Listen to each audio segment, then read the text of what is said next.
Hi, and welcome to Emergency Medicine News Network, where a board-certified emergency doctor takes these brutal injuries and tells you exactly what's going on. I'm your host, Dr. Karl Yousef, and it's time.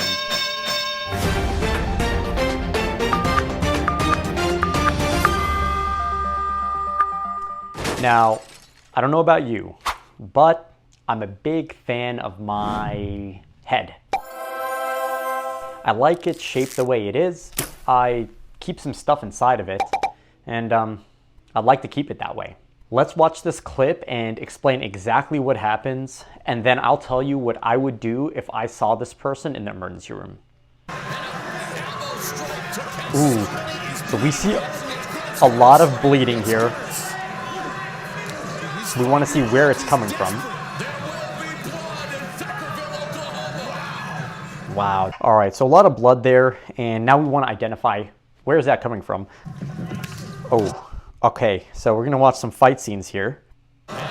Okay, we're watching a punch, we're watching a kick,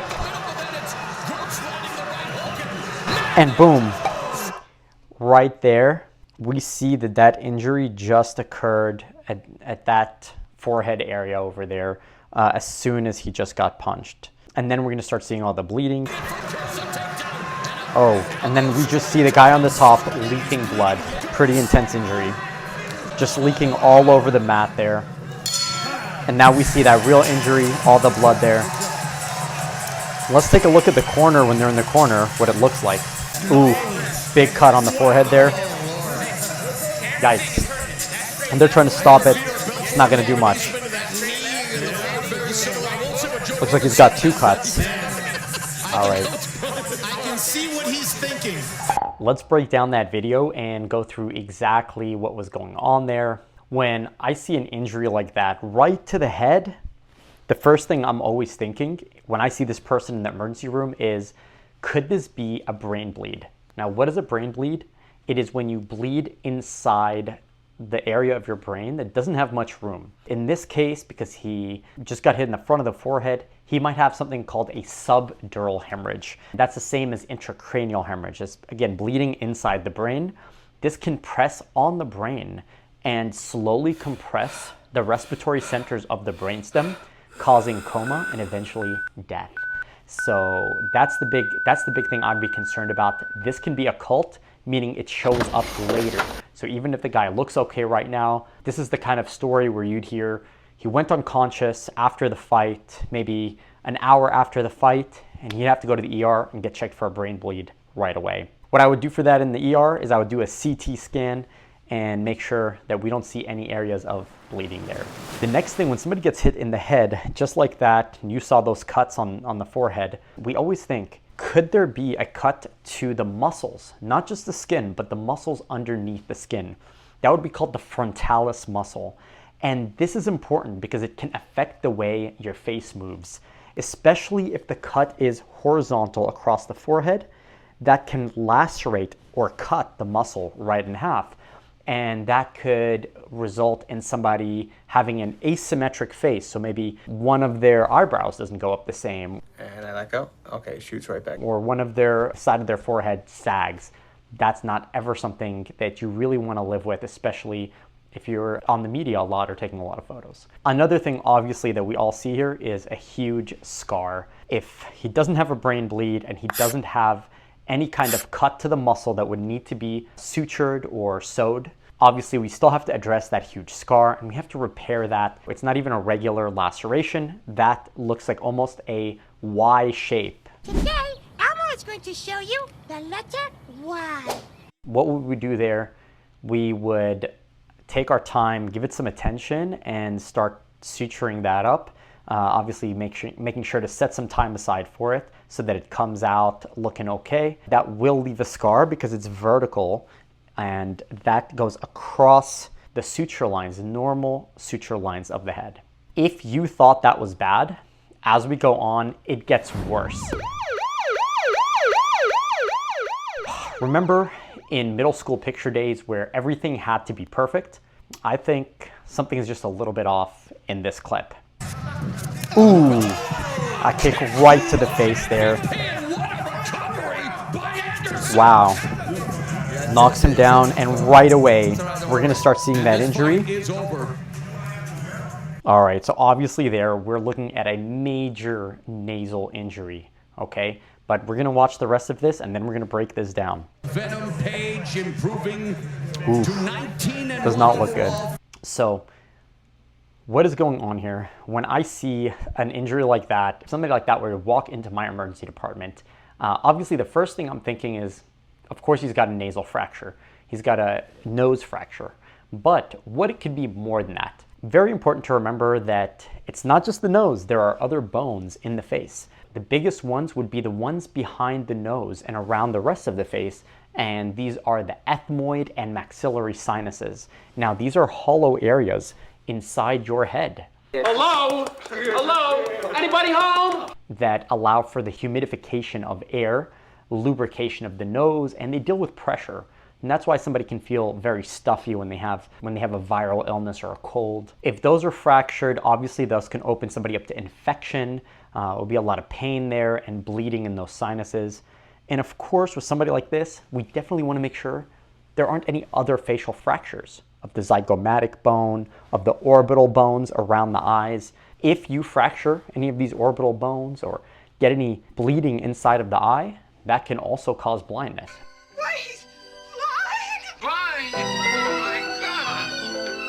And so these are all things we're looking for in the ER. Now the next thing I want to definitely make sure of, let's just say I looked at his face, we don't see any fractures, and we even did a CT scan and we don't see any broken bones except for the nose. We definitely want to check inside the nose and make sure there's no septal hemorrhage or septal hematoma. Now what is that? It's a little clot of blood that can form on the cartilage area of the nose, and what that can do is it can take off the layers of blood vessels going to the septum, and that can cause what's called septal necrosis. That's death of the cartilage in your nose, and with those you can see people with holes inside the septum of their nose, and sometimes even when they breathe they'll make a whistling sound. So definitely not the way you want to be whistling for the rest of your life. Now the next thing obviously that we're looking at here, he's got a nasal bone fracture. Now obviously this looks like a pretty significant fracture. What would we do for this? What I would do is I would probably put anesthetic around this fracture. I would start with a ring block of his nose, and that is just injecting lidocaine around this area of the nose here, get it very numb. I might even do an infraorbital block, which is a nerve block, to numb up this whole area of the face. And that's because I don't want him feeling pain as we're doing all this. Yeah, I didn't feel that. Now pain meds work, but injections work even better. We might even have to sedate him if he is in a lot of pain. And then what we would do is we would put a piece of straight metal into the nose and try to align it with the septum and try to set those bones back in place. But honestly, looking at this injury, he might also need a facial surgeon. Now, as bad as all of that is, I got a bad feeling about this. if I had to pick between my nose and what this next guy goes through, I might just have to skip some picture days. Earlier in John's... Oh, it hurts to watch that, to be honest. No, Kelly Clarkson! You can see him crawling on the ground, just in agony, drops his mouth guard. I'm really sorry. Are you all right? Why? You know that was a hard one. You hear him. Ooh, and he gets that momentum. Oh. Right on the front of the cup. 5 minutes later. Says they're ready to go. They don't have the ability to say no. But a game remains. All right, good sportsmanship. He's back. I'm honestly impressed that he's back already 5 minutes later.